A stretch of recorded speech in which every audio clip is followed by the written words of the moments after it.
Hello everyone, my name is Niall O'Sullivan and I am the e-learning coordinator here at the Dublin Dental University Hospital, and I'm just going to give you a quick tutorial on how to use Moodle for your new course in dental radiography. So,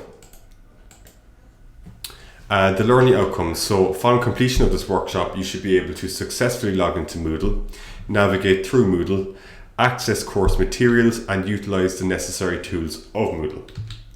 So what is Moodle? Moodle is a virtual classroom. This is an environment that can be accessed anywhere at any time. Students see announcements from the teaching team and students can chat on it with each other or to their tutors on the discussion forums.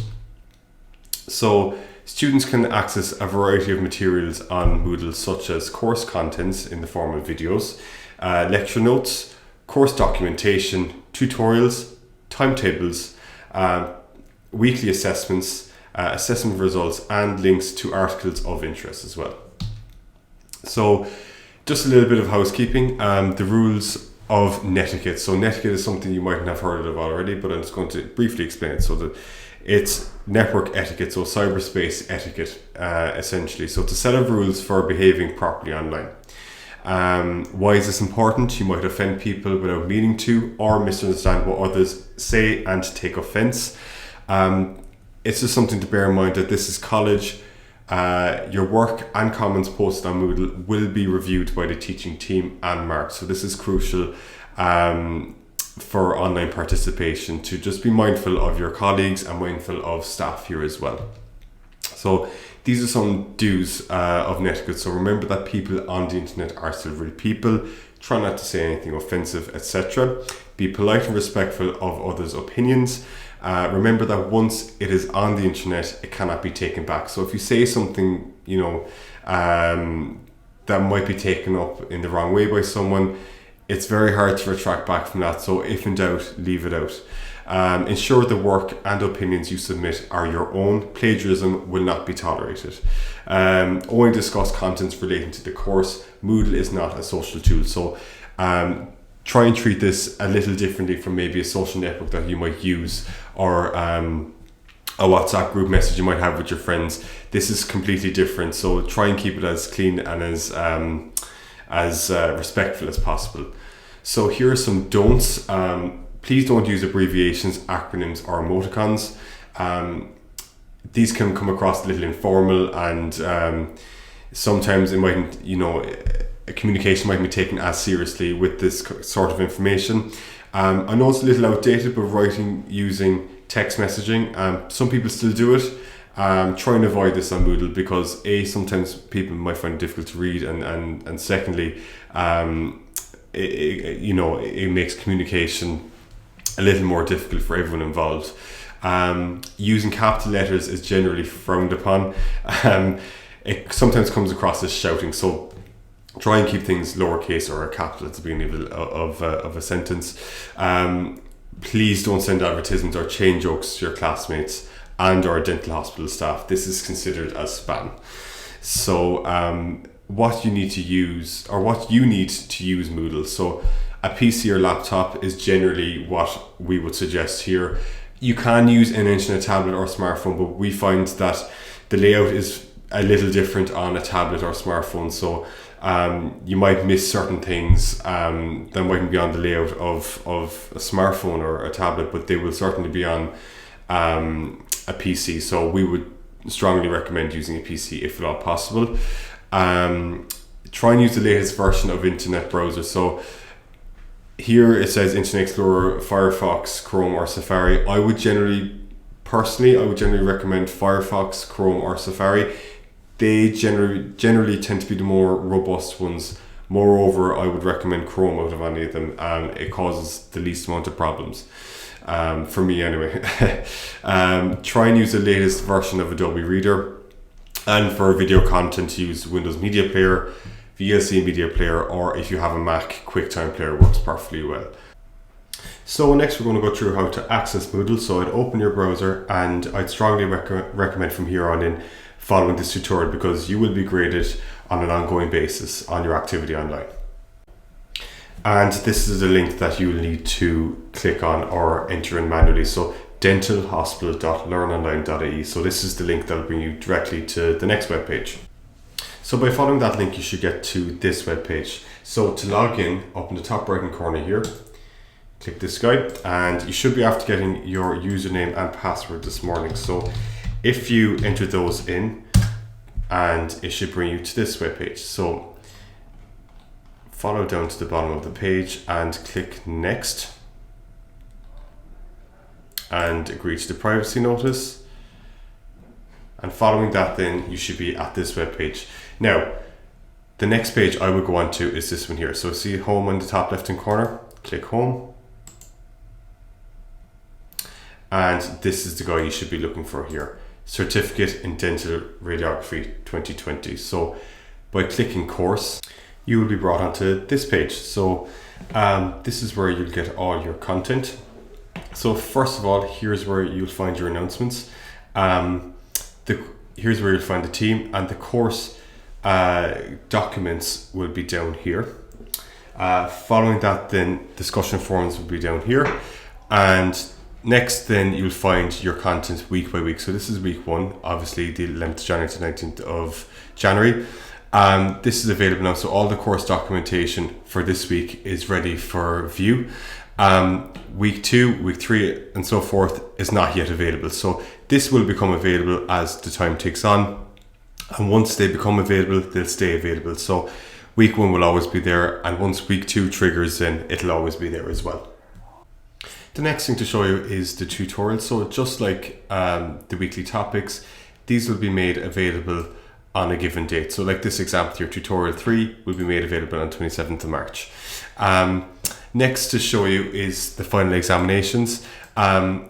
This will obviously towards the end of the course, this will be made available, and this is where you'll find your examinations. And next then the links and articles of interest will all be listed here. So this is a good referral point for the hospital's main website, UCD's website and so forth. So I would spend approximately 3 minutes familiarizing myself with the layout of the web page. So once you've done that, we'll just go through the course contents. So, how to access your course content. So it's very simple. All course contents are found within the relevant week. New topics are covered each week, and please refer to your handbook to find out which week a topic belongs to. To access your course documentation, you simply click on the course documents on the main page. You have access to course related documentation and simply click on the document you want to open. It's very straightforward. To access lecture notes, click on the relevant week on the main page and click on lecture notes.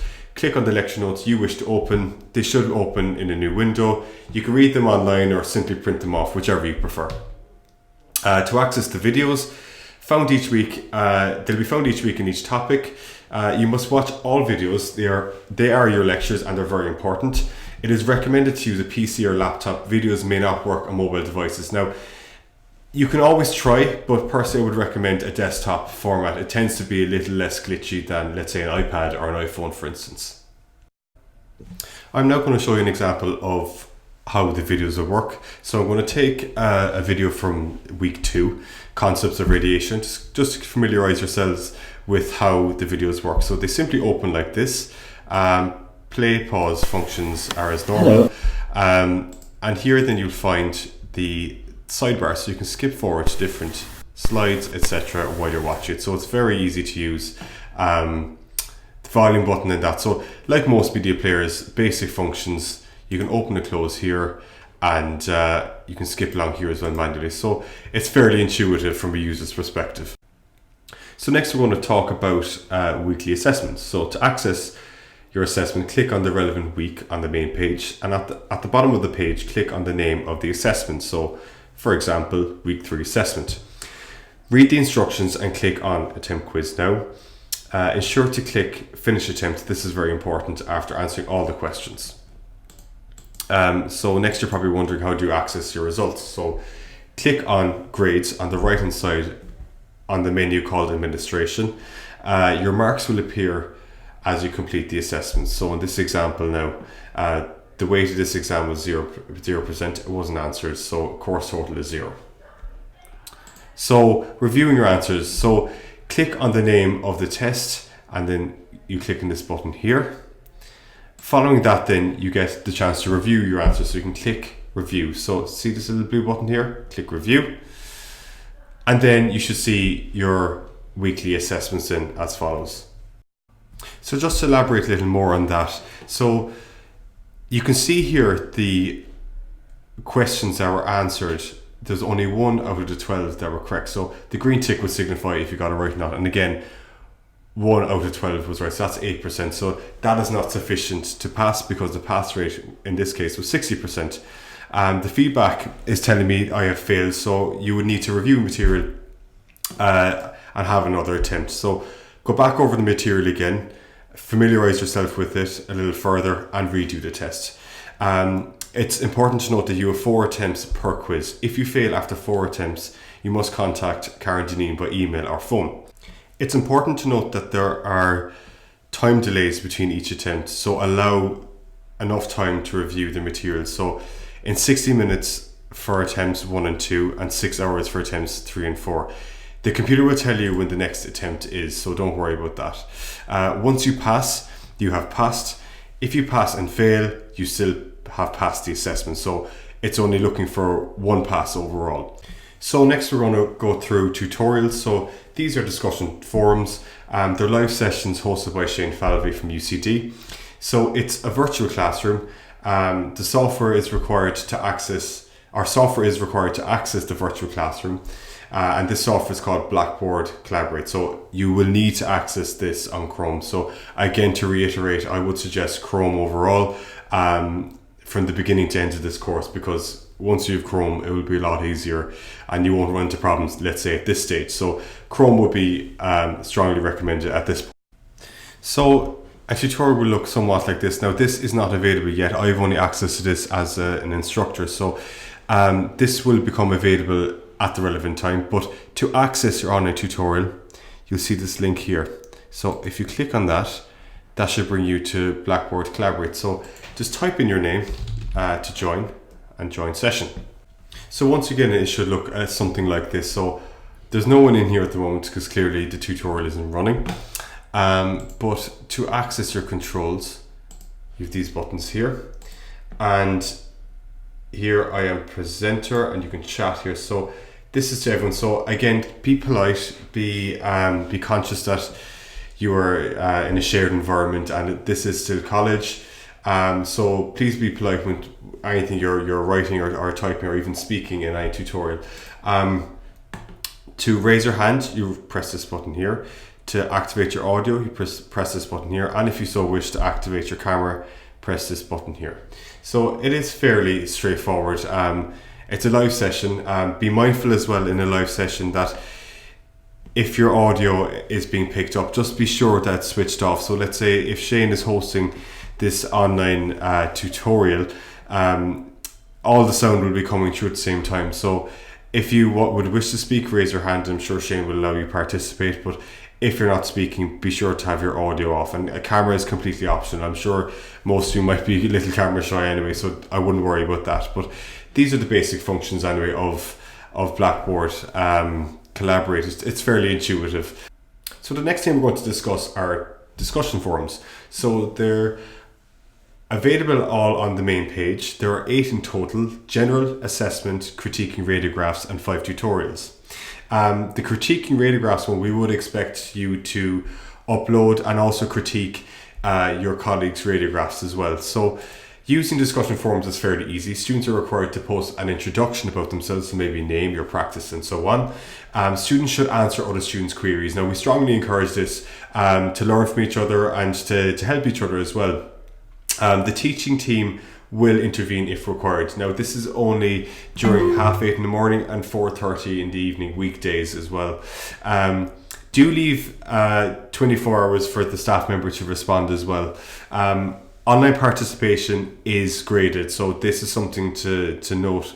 For more information, refer to the handbook, but this process will be graded, so we strongly advise participation here.